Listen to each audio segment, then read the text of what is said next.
Just as a fragile hope for royal reconciliation began to emerge, a stunning new fault line has cracked open at the very heart of the monarchy. The conflict is no longer simply between Windsor and Montecito.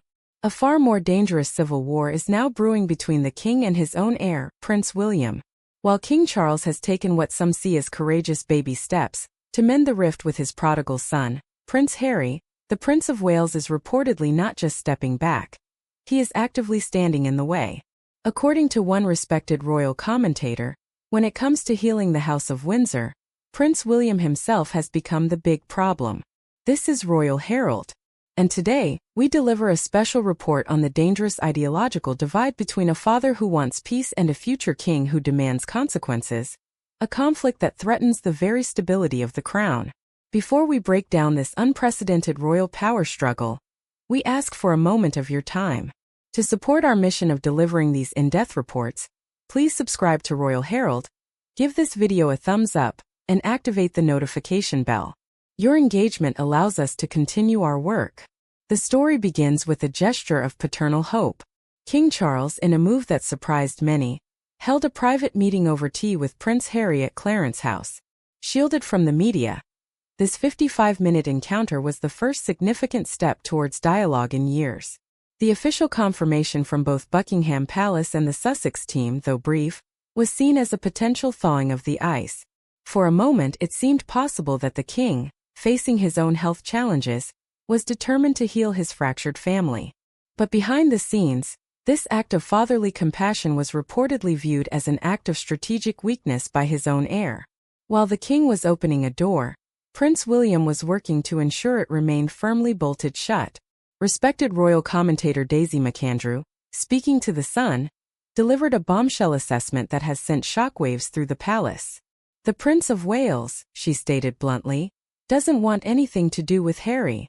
McAndrew acknowledges the king's meeting as baby steps, but immediately identifies the true obstacle to any family-wide peace. I still think that William's a big problem. To be clear, McAndrew insists this is not a malicious criticism. I don't blame him at all, she clarified. Instead, she paints a picture of a future king who is fundamentally, philosophically opposed to his father's approach. My impression is he doesn't feel comfortable with this rift being fixed, she revealed, and I don't think he would have wanted this meeting to have gone ahead. This is the core of the new royal crisis. It is not just a personal grievance between brothers. It is a profound disagreement between the current monarch and the next about how to protect the institution. So why is Prince William, the man destined to lead the monarchy, so uncomfortable with the idea of peace? To understand his stance, we must look at the crucible of his childhood. He was forged in the fire of his parents' very public, very bitter divorce. He witnessed firsthand how personal emotional drama could destabilize the crown, and he watched his mother, Princess Diana, become a victim of the unforgiving media machine. Her death taught him a brutal lesson. For the monarchy, control and discretion are not just virtues, they are survival mechanisms. From his perspective, the public airing of grievances by the Duke and Duchess of Sussex, particularly in the Oprah interview and Harry's memoir, was not just a personal attack, but a damaging blow to the institution he is destined to lead. The principles of duty, loyalty, and silence are paramount for senior royals, and any deviation is seen as deeply dangerous. For William, the case file against his brother is long and damning. It includes the shocking allegation of racism within the family, which plunged the monarchy into its greatest crisis since the death of Diana. It includes the leaking of private conversations and text messages, a profound breach of familial trust. And it includes the deeply personal attacks on his wife, Catherine, and his stepmother, Queen Camilla, in the pages of Spare. From William's perspective, these were not cries for help. They were calculated acts of institutional sabotage. The trust, once broken so publicly, may be impossible to rebuild. His stance could be interpreted as a protective measure, safeguarding the monarchy from further potential instability.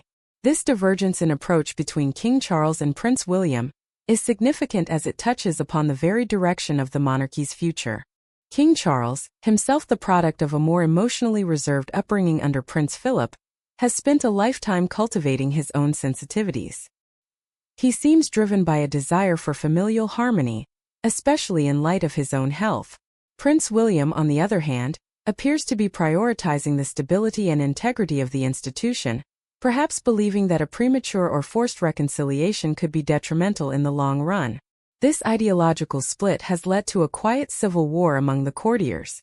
The old guard at Clarence House, loyal to the king's more paternalistic style, are reportedly working to facilitate more communication with the Sussexes.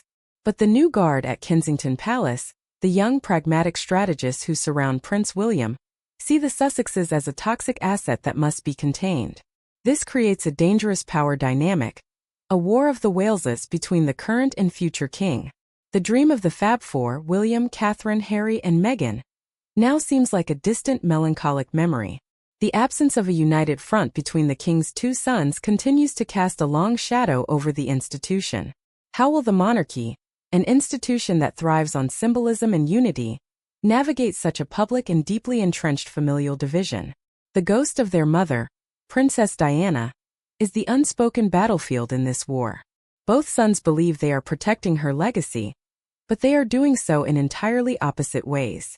Harry, through his public confessions and emotional vulnerability, believes he is channeling his mother's authenticity and her willingness to speak truth to power. He sees his own battle with the press and the institution as a continuation of hers. William, conversely, believes he is protecting his mother's memory by shielding it from the very public exposure that he feels contributed to her demise. His obsession with privacy, his controlled public image, and his fierce protection of his own family are all direct reactions to the trauma he endured. He sees Harry's tell-all approach not as honoring their mother, but as a reckless betrayal of her memory, commercializing a private pain that he believes should have remained sacred. This fundamental disagreement on how to handle their shared trauma is at the heart of their rift. It has led to the creation of two competing firms. William's firm is the traditional Windsor-based institution, focused on duty, continuity, and quiet long-term impact. Harry and Meghan's firm, based in California, is a modern celebrity-driven media production company, focused on personal branding, content creation, and shaping the global conversation. These two models are not just different, they are fundamentally at war for public legitimacy and attention. The path forward for the British royal family remains fraught with challenges. While King Charles extends an olive branch, embodying a desire for paternal reconciliation, Prince William's reported resistance highlights the complex interplay between personal relationships and institutional duty. The enduring rift between the two brothers, heirs to a centuries-old legacy, continues to be a defining narrative of this new royal era. What are your thoughts on this complex situation, dear viewers? Do you believe Prince William's stance is justified given the history? Or do you think a more unified approach to reconciliation would better serve the monarchy? Please share your opinions in the comments section below. We always appreciate your thoughtful contributions to these vital discussions. Don't forget to like this video, subscribe to our channel for more exclusive royal updates, and join us again very soon for our next deep dive into the fascinating world of the British royal family. Thank you for watching, and until next time, take care.